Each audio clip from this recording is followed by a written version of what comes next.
We've got to not cling to comfort because God has called us to something so much greater. God did not call us to watch our TV for 10 hours a day, play video games all night long. So much. Our culture is just entertaining ourselves to death, creating spiritual dullness in our lives. We become this mindless zombie when a screen comes on, and we just go, and we go, oh look, it's 5 hours later, and it goes by so fast. I'm not saying TV is evil or sin. I'm not saying that your phones, you should toss them in the trash on your way out. I am saying we need to be careful. We need to be wise, we need to be diligent, and maybe say, okay, there's apps you can get that limit your screen time on your phones or tablets or computers. You say, okay, and your kids, which is important too, to create that, instill that ethic of working hard and serving others in your kids, our kids. You know, like 30 minutes, you could set 1 hour a day to my Facebook app, or your Instagram app, or whatever app you use, and it'll shut off and you won't be able to get in. And you say, okay, that's it, I have set that time, I have been diligent and purposeful to plan my day accordingly, and now it's time to serve. Now it's time to love. Now it's time to give. Now it's time to turn off the TV and get up from my lazy bum and go do something with my life. Go serve. And I don't mean to demean us, and I don't mean to rail on you, but I get frustrated. There are so many people in our world who do not have any of what we've been talking about. Who just want to, okay, give me. You do for me, I do nothing. When they can. And they're not providing for their families, and they don't really care, and the government and other people are picking up all their slack.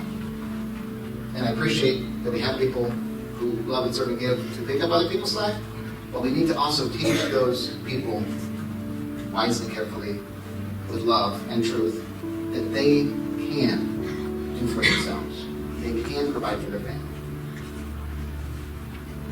And that God has called them work hard and diligently to do that, to provide for the family and to serve others. Paul wrote to the Ephesians, so be careful how you live. Don't live like fools, but like those who are wise. Make the most of every opportunity in these evil days. Don't act thoughtlessly, but understand what the Lord wants you to do.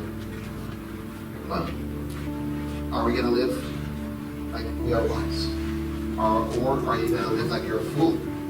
Just mindlessly scrolling, mindlessly watching and watching and watching. Watch a little TV. Watch a show. Okay? But turn it off after a second.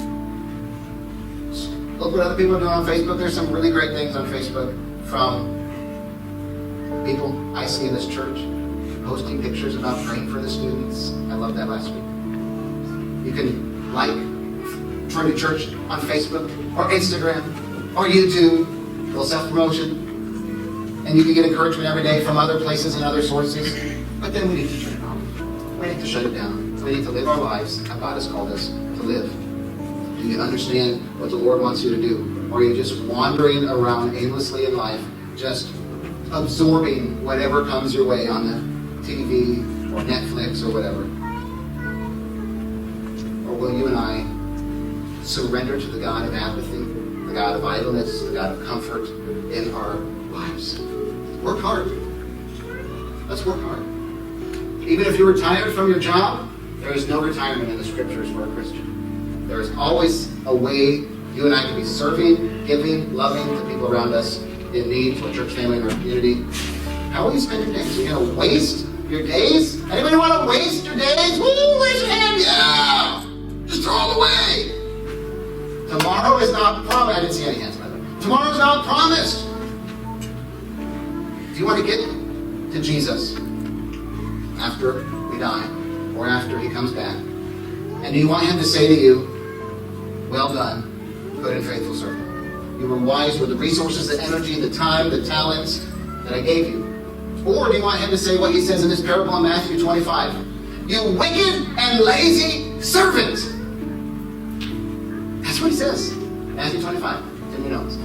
You wicked and lazy servant. Gosh, that's convicting. life. I do not want to get in front of Jesus and have him call me a wicked and lazy servant. That's the last thing I want him to call me. I'll be living our lives backwards with that end in mind. This is when I want to be a good and faithful servant. So how do I live my life, my days? How am I going to live my morning, this hour, in light of being a good and faithful servant? That's the goal. That's the prize. That's the medal. For the lazy livers. Not the lazy livers, the good and faithful livers. But we have to live our lives in reverse and say, this is who I want to be after I'm gone. This is what I want Jesus to say after I'm gone. Now, how do I live my life today? Not tomorrow. Don't procrastinate. That's the idol of comfort and laziness. Don't procrastinate. Give in to the idol of procrastination. The god of procrastination. Don't make excuses. Start small. If you're far from that goal, start small. Read one verse a day. Read for 5 minutes a day. Share a little encouragement and love with your coworker for a few minutes a day at the water cooler. And work your way up to more faithful, growing, good and faithful servant. I don't know what it is in your life. We're all in different places, but I do know the end goal that God has called us to be. Now we're going to sing one last song. And I know God has so much kingdom work for us to do. For you and I to do specifically. And we have got to be about it.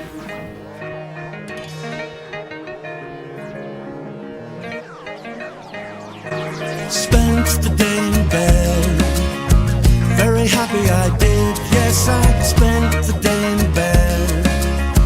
As the workers stay enslaved, I spent the day in bed. I'm not my type, but